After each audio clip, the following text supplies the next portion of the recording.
오늘 우리에게 주시는 말씀은 마태복음 28장 16절부터 20절까지 말씀입니다. 신약성경 마태복음 28장 16절에서 20절까지 말씀입니다.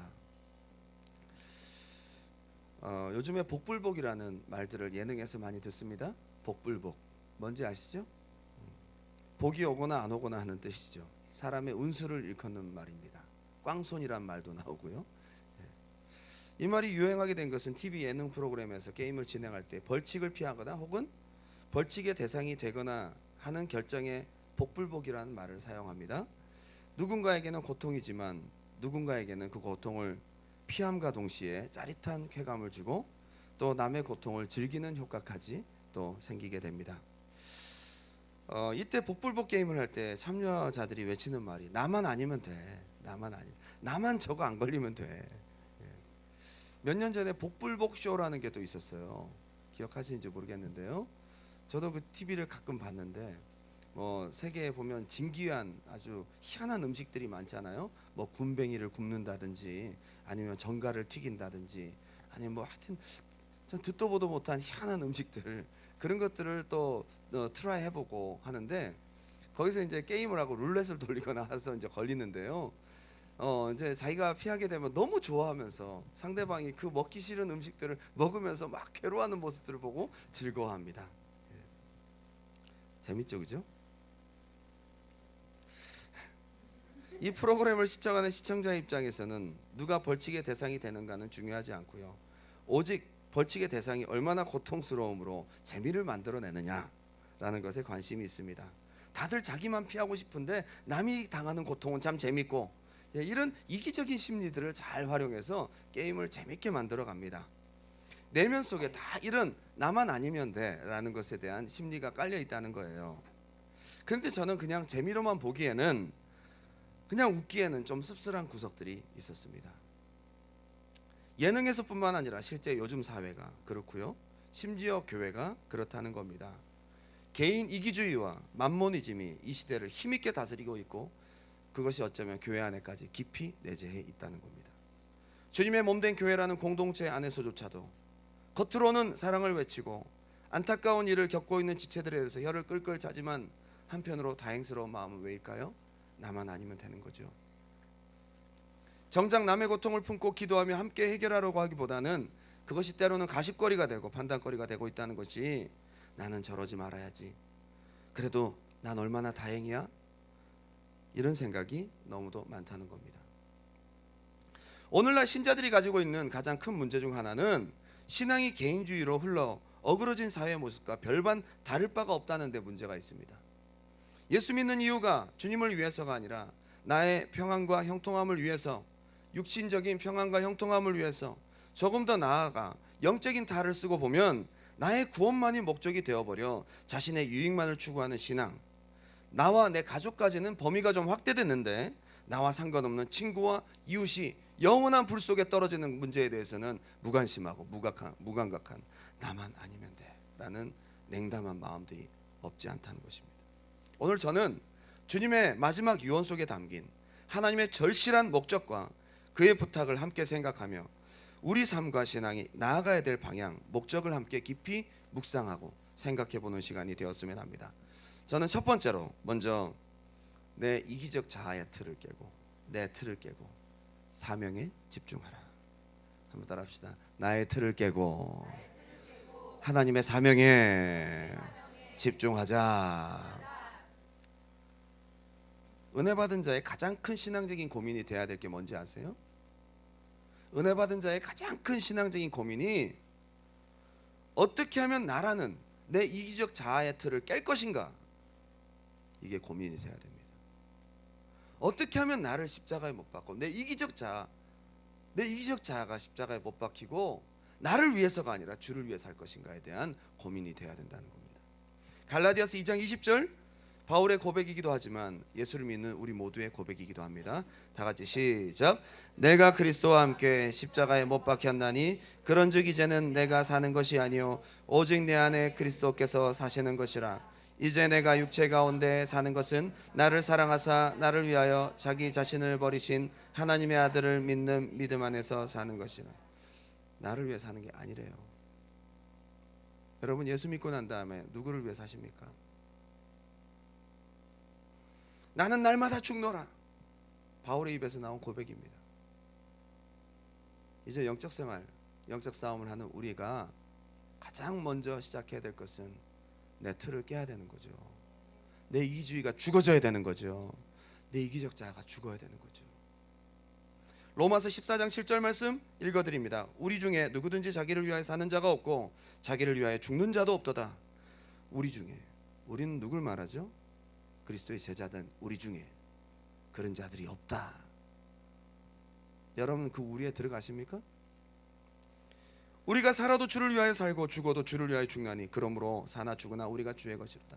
여러분, 누구를 위해 사세요?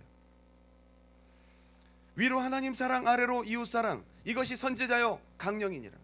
이것이 하나님의 율법을 전체를 다 합친 것과 같은 아주 중요한 명령인데 거기에 뭐만 빠졌어요? 네 몸뚱아리를 그렇게 사랑하라. 이 말은 빠졌어요. 하나님의 율법, 주님이 원하시는 뜻은 자기 사랑이 아닌 것입니다. 그래서 오늘 우리의 본문 마태복음 28장 19절부터 20절까지 보니까요, 그러므로 너희는 가서 모든 족속을 민족을 제자로 삼아 아버지와 아들과 성령의 이름으로 세례를 베풀고 내가 너에게 분부한 모든 것을 가르쳐 지키게 하라. 볼지어다 내가 세상 끝날까지 너희와 항상 함께 있으리라 하시니라. 주님의 마지막 유언은 우리가 어디에 초점을 맞춰야 될지에 대한 정확하고도 분명한 이정표를 제시합니다. 여러분, 누구를 위해 살아야 될 것이냐, 무엇을 위해 살아야 될 것이냐에 대한 마지막 중요한 아주 클리어한 이정표를 우리에게 보여주고 있습니다. 사도행전 1장 6절부터 8절까지 다 같이 한번 읽겠습니다. 시작. 그들이 모였을 때에 예수께 여쭈어 이르되 주께서 이스라엘 나라를 회복하심이 이때니까 하니 이르시되 때와 시기는 아버지께서 자기의 권한에 두셨으니 너희가 알 바 아니요 오직 성령이 너희에게 임하시면 너희가 권능을 받고 예루살렘과 온 유대와 사마리아와 땅끝까지 이르러 내 증인이 되리라 하시니라. 승천하시기 전 마지막 주님의 유언이 뭐냐 하면 너 다른 거 관심 갖지 마. 언제 무엇이 이렇게 일어나는 거 관심 갖지 말고 너희가 성령 받아서 땅끝까지 영원 살리는 데 관심 가지라는 거예요. 이 한마디가 우리에게 주신 마지막 주님의 유언입니다. 디모데후서 4장 1절부터 2절까지 하나님 앞과 살아있는 자와 죽은 자를 심판하실 그리스도 예수 앞에서 그가 나타나실 것과 그의 나라를 두고 엄히 명하노니 너는 말씀을 전파하라. 때를 얻든지 못 얻든지 항상 힘쓰라. 범사에 오래 참음과 가르침으로 경책하며 경계하며 권하라. 희한하게도 사도 바울의 유언도 되게 비슷해요. 한 가지, 아들과 같은 디모데에게. 그가 이제 이 디모데후서가, 특히 디모데후서 중에 4장이 그가 정말 죽기 전 마지막 남긴 66권 내 유작이잖아요. 하나님의 감동으로 주신 마지막 그의 성경 편지, 거기에 희한하게도 예수님과 같은 명령을 우리에게 하고 있습니다. 살리기 위해 수없는 선지자를 보냈고 급기야 아들까지 주신 하나님, 그 하나님의 목적이 어디 있겠느냐 이거죠. 우리가 다 아는 명령이지만 냉정하게 우리의 삶의 방향을 실제적으로 우리의 삶에 살아가는 목적과 많은 시간을 투자하고 있는 거기에서 과연 하나님의 목적과 얼마나 일치하고 있는가 한번 생각해 봐야 될 것입니다. 희한하게도 내 이기주의, 나의 개인주의적 틀이 신앙 안에서 깨트려지기 전에는 은혜를 받았다고 할지라도 이 목적이 클리어하게 잘 보이지 않아요. 우리가 은혜 받은 것 같은데 하나님이 원하시는 목적과 맞지 않을 때가 참 많다는 겁니다. 죄송하지만 은혜 받았다고 말은 하면서도 정작 우리의 실제적인 삶의 방향이 너무도 자기에게 집중되어 있어요. 은혜 받는 데에만 집중합니다. 어떤 때는요, 주신 은혜에만 집중합니다. 주신 은사에만 집중합니다. 그런데 은혜 주신 하나님, 그 은혜 베푸신 하나님이 무엇을 우리 삶을 통해 앞으로 원할 것이냐, 방향을 갖고 계신 것이냐, 여기에 대해서 집중하지 않습니다. 영적 이기주의. 어제 세례 받으신 분들, 최근 은혜 받으신 분들, 이번 여름 수련을 통해 성령 충만 경험하신 모든 분들, 은혜에만 집중하면 그것이 오래가지 못합니다. 이제 은혜 받은 우리가 사명에 집중하고 하나님께서 우리에게 은혜 베푸시고 난 다음에 어디를 바라보고 계신지를 집중할 때에 은혜가 은혜다워지는 것입니다. 이제 우리가 주님의 손과 발이 되고 주님과 함께 같은 곳을 바라보는 동역자가 되어 주님의 마음을 품고 달려가야 될 것입니다. 우리의 신앙이 언제부터 넓어지고 높아지느냐? 나에게서 벗어날 때부터예요. 우리 신앙이 언제부터 자라는지 아세요? 내가 깨트려질 때부터예요. 내 은혜를 받기 위해서 사모하고 하는 것도 좋지만 내가 깨트려지지 않고 내 이기주의가 부서지지 않으면 거기서 스톱이에요. 내 바운더리에서 벗어날 수가 없는 거예요.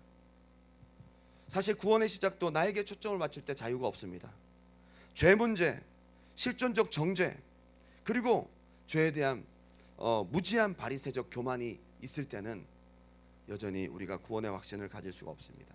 나에게 시선을 들어서 나라는 생각을 버리고 나를 구원하신 그리스도에게 초점을 맞출 때부터 구원의 확신이 생기는 것처럼 그 이후의 모든 삶도 마찬가지라는 것입니다. 이런 이기주의를 해결하지 못한 채 열심만 가지고 교회 리더십이 생겨나고 그가 집사가 되고 장로가 되고 안수집사가 되고 권사가 되고 셀장이 되고 한다면 하나님이 원하시는 기뻐하시는 열매를 맺지 못합니다.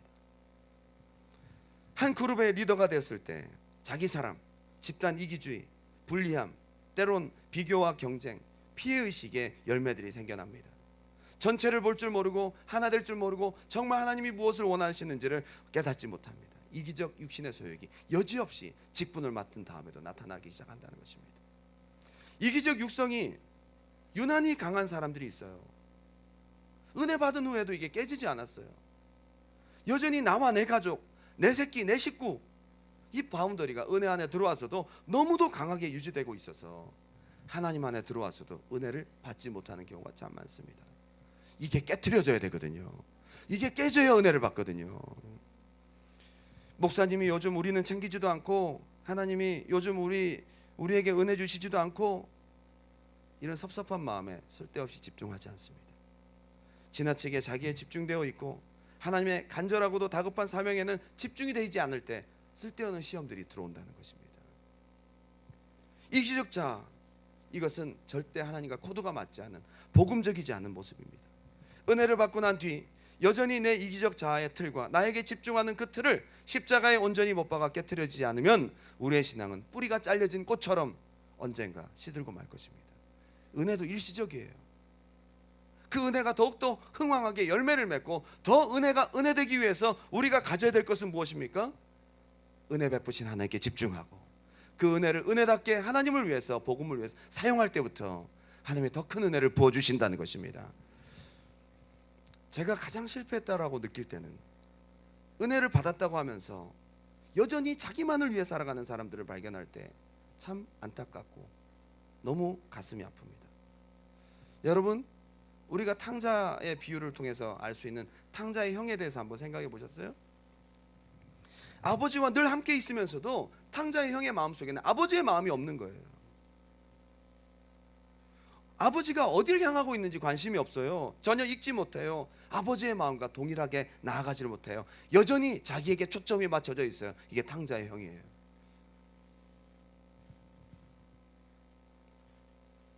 교회 안에 이런 탕자의 형들이 없어져야 될 것입니다. 우리 안에 이런 탕자의 형과 같은 이기적 자아들이 없어지고 이제는 정말 하나님이 원하시는 것, 하나님의 사명, 하나님의 불타는 눈, 하나님의 불타는 마음이 어디를 향하고 있느냐, 거기에 함께 우리가 은혜 받은 자로서 동참해야 될 줄 믿습니다. 신앙의 정체기는 언제부터일까요? 나라는 틀을 벗어나지 못할 때, 그때부터 신앙의 정체기가 시작됩니다. 두 번째, 하나님의 은혜와 능력은 영혼 살리는 일을 위해서입니다. 한번 따라합시다. 하나님의 은혜와 능력은 오직 영혼 살리는 일에. 여기에 반박할 분은 아무도 안 계실 것입니다. 영혼 살리는 일에 아무런 관심이 없다면 일단 하나님과 코드가 맞지 않습니다. 성령님의 방향과 코드가 맞지 않습니다. 신앙생활도 예배도 기도도 삶의 목적도 왠지 무언가 빠져 있어요. 활력이 없습니다. 그게 뭘까요? 죽어가는 영혼에 대한 불타는 하나님의 마음을 갖지 못했기 때문입니다. 영혼에 대한 관심이 있고 그들을 어떻게든 인도하려는 삶은 기도도 목적에 활력이 있고요. 항상 자신을 개발하고 필요한 것을 그들을 위해서, 영혼들을 위해서 구하는 중에 우리의 발전과 또 하나님 은혜를 경험하게 됩니다. 여러분, 하나님 주신 물질들도 나만을 위해서, 우리 가족들을 위해서 구하는 것은 옳지 않은 것 같습니다.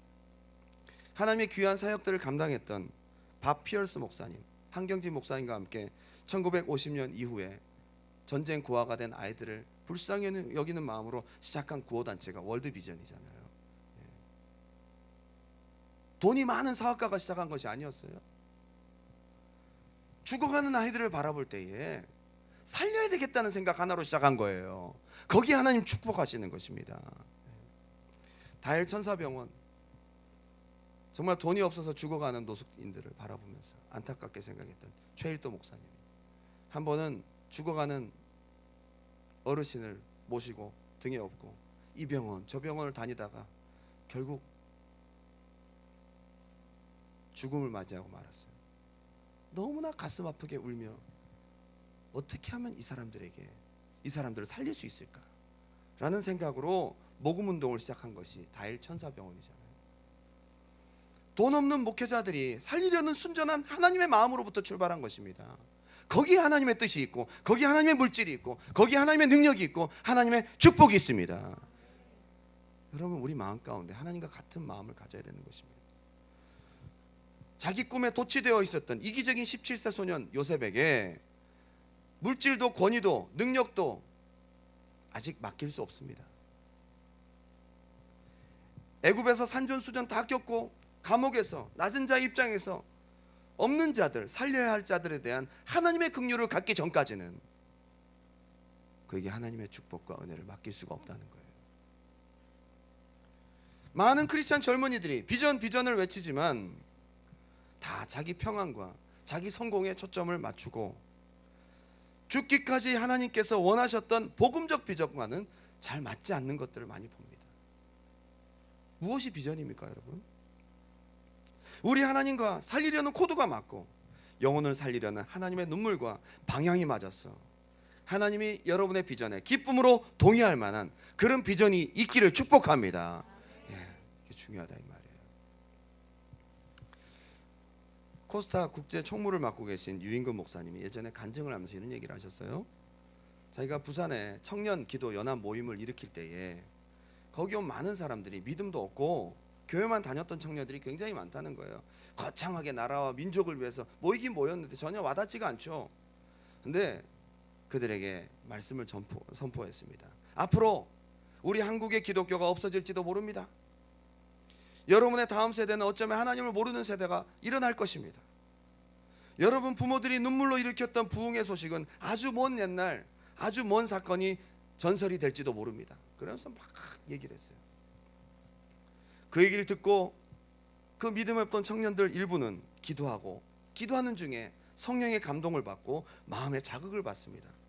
그러면서 그들이 얘기를 하더라는 거예요.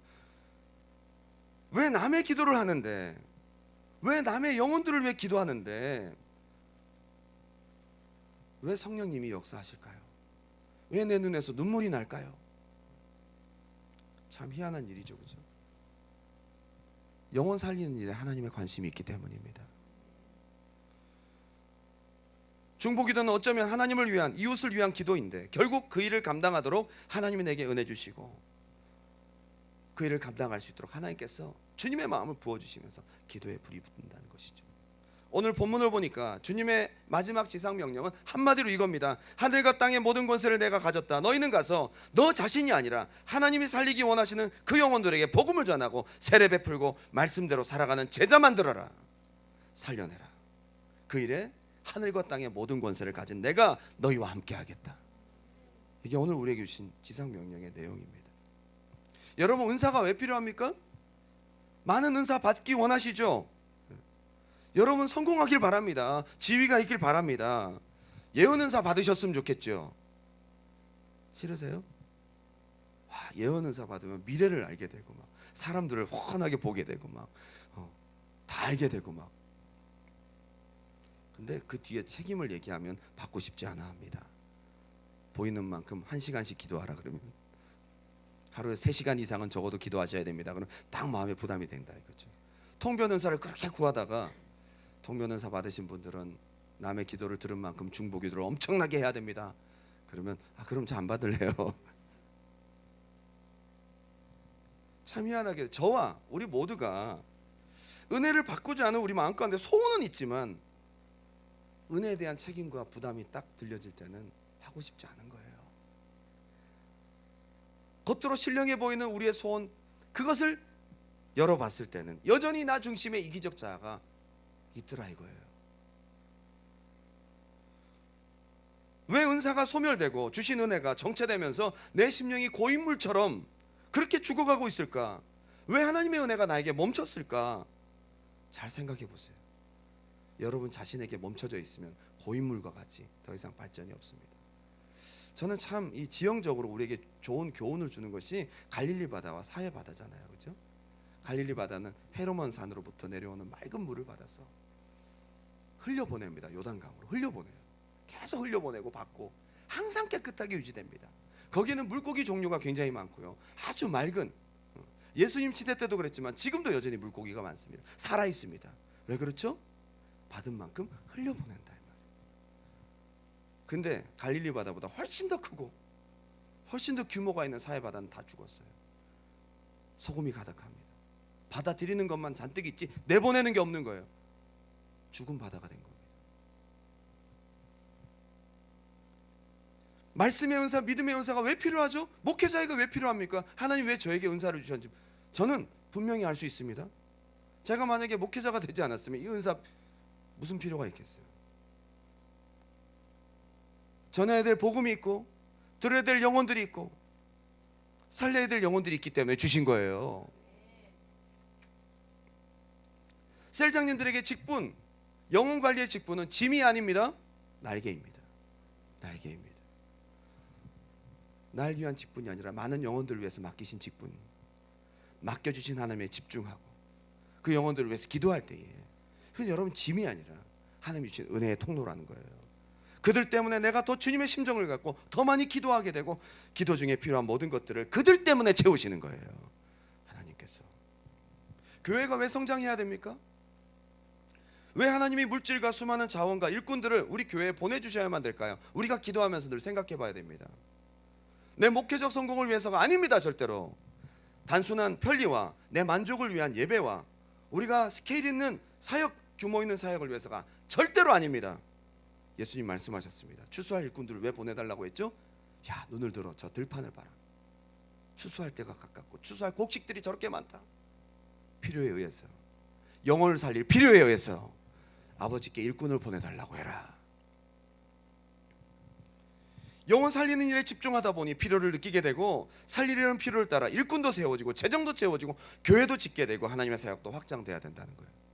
여러분, 우리 마음 가운데 하나님의 마음, 하나님의 비전, 영혼을 살리고자 하는 하나님의 목적과 일치하는 여러분 삶이 되시기 바랍니다. 잃어버린 영혼들을 향한 아버지의 심정이 아닌 자기에게 초점을 맞출 때부터 타락하는 거예요. 저는 우리 교회와 은혜를 받았다고 하는 여러분들에게서 이 삶의 이 목적을 잃어버리고 표류하는 신앙 되지 않기를 간절히 원합니다. 마태복음 19장 29절 30절 제가 읽어드립니다. 또 내 이름을 위하여 집이나 형제나 자매나 부모나 자식이나 전토를 벌인 자마다 여러 배를 받고 또 영생을 상속하리라. 그러나 먼저 된 자로서 나중되고 나중된 자로서 먼저 될 자가 많으니라. 좀 전에 자기 애착이 굉장히 많았던 부자 청년이 왔다 갔어요. 돈도 많고 굉장히 잘 사는 청년인데 자기 영혼에 대한 관심도 있어요. 겉으로 보면 굉장히 신령한 것을 사모하는 것 같지만 자기 애착이 강한 청년이었어요. 자기가 가진 것을 결코 포기할 수 없었던 그 부자 청년이 다녀간 뒤에 예수님이 하신 말씀입니다. 자기를 우선하지 않고 하나님과 복음, 영혼 살리는 일에 있어서 그 어떤 것도 우선하지 않고 버리는 자는, 주님이 이렇게 축복하신다는 것입니다. 우리가 오늘 많은 이야기를 함께 나눴지만 하나님이 이 죄 많은 세상에 자칫 우리가 믿음을 잃어버릴 수도 있고 유혹과 핍박으로 우리의 뜨거웠던 믿음이 식어질 수도 있고 주님과 멀어질 수도 있는 이 위험한 세상에 왜 하나님이 우리를 구원하신 다음에 바로 데려가시지 않고 남겨두셨을까요? 그 한 가지만 한번 생각해 보시기 바랍니다. 한 가지로 하나님께서 우리에게 그 이유를 설명하신다면 그것이 무엇이겠습니까? 이제 결론을 맺겠습니다. 한국 교세라 전공 CEO로 지금 일을 하고 계신 충신교회 장로님이신 전희인 장로님에 대한 이야기를 잠깐 소개하고자 합니다. 뭐 물론 성공한 CEO고요. 또 하나님의 귀한 일을 감당하고 계시고 많은 선교 일을 감당하고 계신데 그분이 회사를 하나님의 기업으로 바꾸게 된 아주 결정적인 계기가 있었습니다. 1981년부터 고성능 절삭 공구, 그러니까 철판이나 플라스틱 같은 걸 자르는 그런 기계들을 공급해온 한국 교세라 전공 전인 대표이사는 한국 공구 시장의 산 증인이고 크리스찬 CEO입니다. 인하대 기계과를 졸업하고 현대자동차에서 몸담았던 그는 81년도 한록물산이라는 회사를 설립합니다. 이게 나중에 한국 교세라 전공으로 바뀌는데요. 90년대에 완전히 고성능 성장을 이룹니다. 고성장을 이룹니다. 그러면서 엄청나게 회사가 잘 됐어요.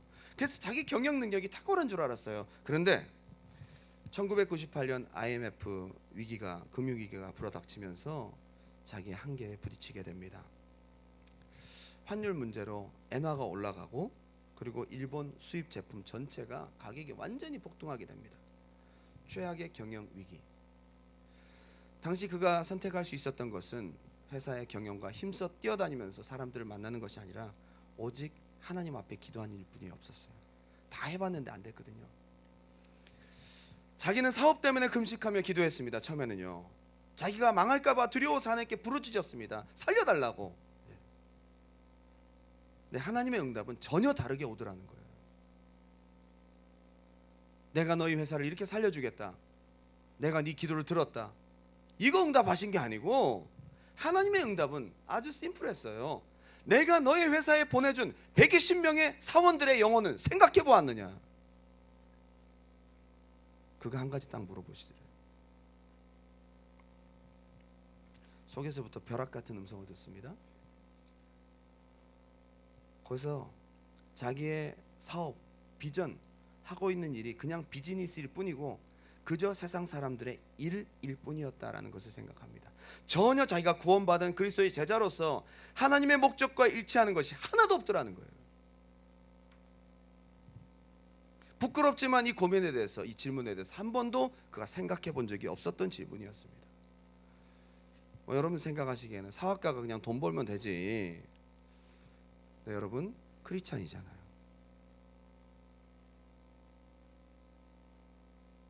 하나님의 아들의 목숨을 받은, 그 크신 은혜를 받은, 은혜 받은 사람이잖아요. 이 정체성을 잊지 말아야 된다는 거예요. 그가 목적을 재설정합니다. 나의 삶과 사업, 나의 믿음 어떻게 해야 될 것인가 하고 그때부터 외쳤던 것은 뭐냐? 그가 머무르는 일터가 곧 선교지이며 자신이 바로 선교사라는 깨달음을 갖습니다.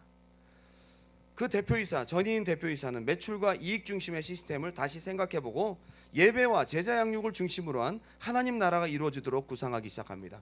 참 희한하죠. 새로운 선교 목적의 그 회사를 만들기 시작합니다. 하나님의 나라가 회사 임하기를 간절히 기도하면서 새롭게 나아갈 때 하나님의 도움을 받습니다. 그가 하나님의 목적에 딱 부합하고 이제 우리 회사가 영혼 살리는 회사가 돼야 되겠구나.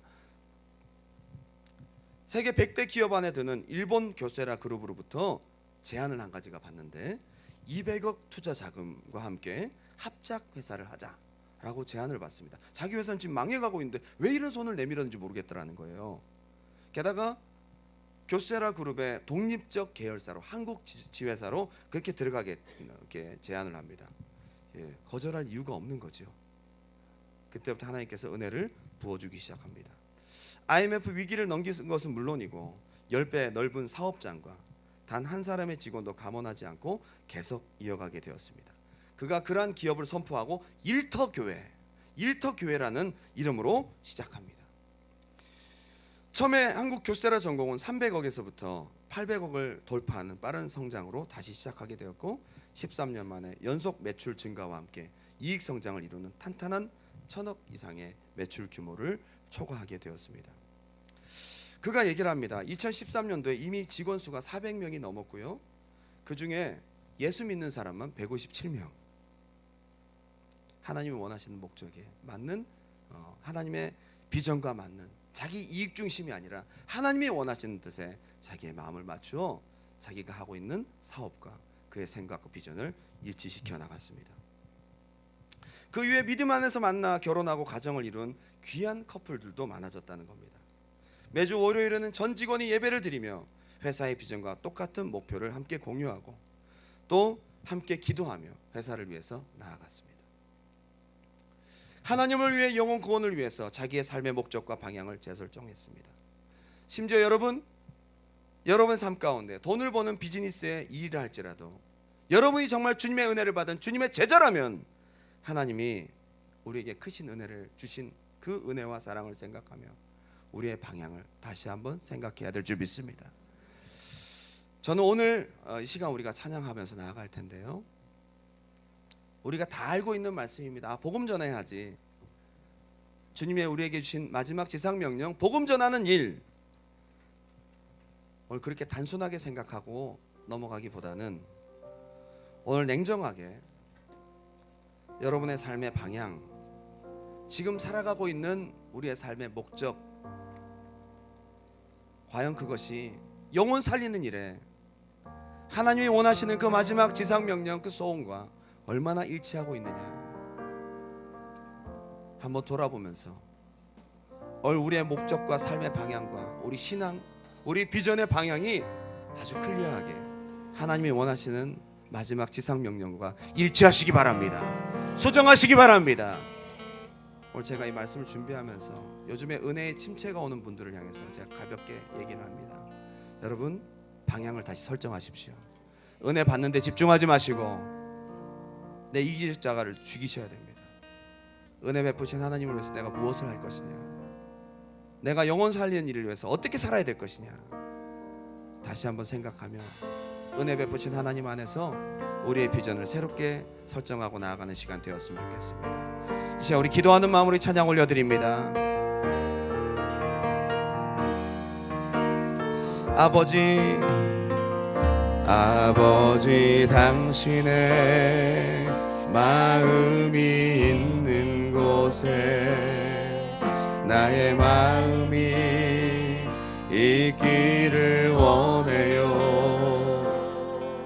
아버지 당신의 눈물이 고인 곳에 나의 눈물이 고이길 원해요.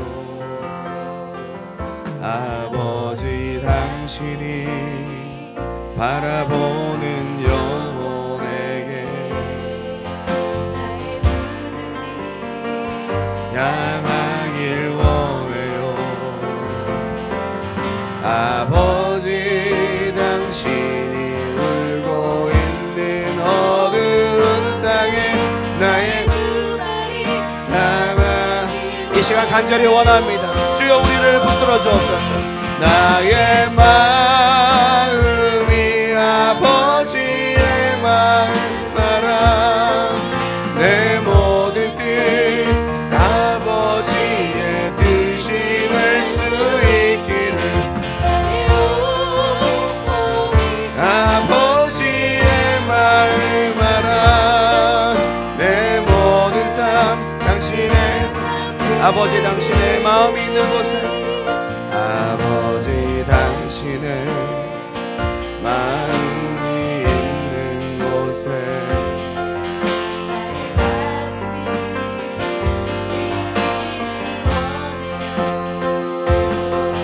아버지 당신의 눈물이 고인 곳에 나의 눈물이 고이길 원해요. 아버지 당신이 바라보는 영혼에게 나의 두 눈이 향하길 원해요.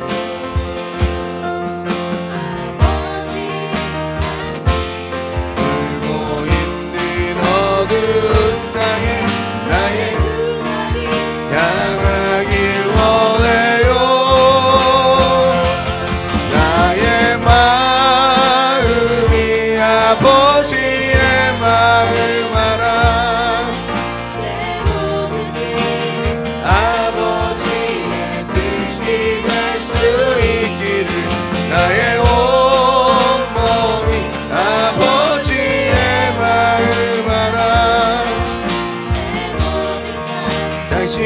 참 되기를. 다 같이 한번 기도했으면 좋겠습니다. 우리를 위해서 예수님이 어떻게 돌아가셨습니까?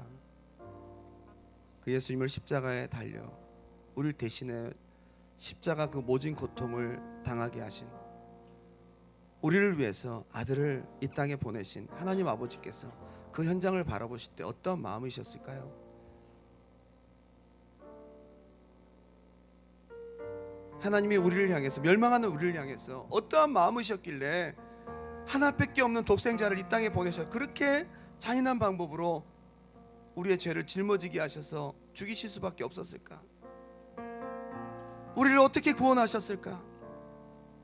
은혜 받은 우리가 이제 하나님께서 바라보시는 영혼들, 아직도 예수를 몰라 복음을 몰라 저 영원한 펄펄 끓는 지옥으로 떨어지는 이 시간에도 저 영혼들이 멸망으로 향해 가고 있는데, 그 크신 은혜를 받은 우리가 나만을 위해 살아가고 있다면, 그런 아버지의 전혀 마음과 목적과 없이 살아가고 있다면 한번 우리가 깊이 생각해 봐야 될 것입니다. 하나님 은혜 받은 자로서 다시 한번 우리의 삶을 하나님이 바라보시는 영혼들에게 주여 우리의 삶의 방향을 집중하게 도와주시고, 멸망하는 영혼들을 살리고자 하는 아버지의 그 마음이 우리 마음 가운데 채워져서, 아버지 이제 은혜 받은 자로서 이제 정말 주를 위해, 하나님을 위해, 이웃을 위해서 말씀을 이루며 살아갈 수 있는 우리의 삶이 될 수 있도록 인도하여 주시옵소서. 내 육신적 삶을 위해서, 내 생각과 내 목적을 위해서, 내 비전을 위해서 살아가는 삶이 아니라 이제 주님을 위해, 영혼을 위해 살아가는 삶이 될 수 있도록 인도하여 주시옵소서. 내 이기적 자아가 십자가에 못 박히게 도와주시고, 날 살리신 주님의 사랑을 우리 가슴에 품고 이제 정말 나도 영혼들을 위해, 주님을 위해서 살아갈 수 있는 정말 그리스도의 은혜 받은 제자가 되게 도와주시옵소서. 진짜 우리 간절한 마음으로 그런 심정을 다시 회복하게 해달라고, 우리의 삶의 목적을, 주님 주신 이 복음의 목적을 다시 회복하게 해달라고 우리 주님의 이름 한번 뜨겁게 부르고 기도합니다. 주여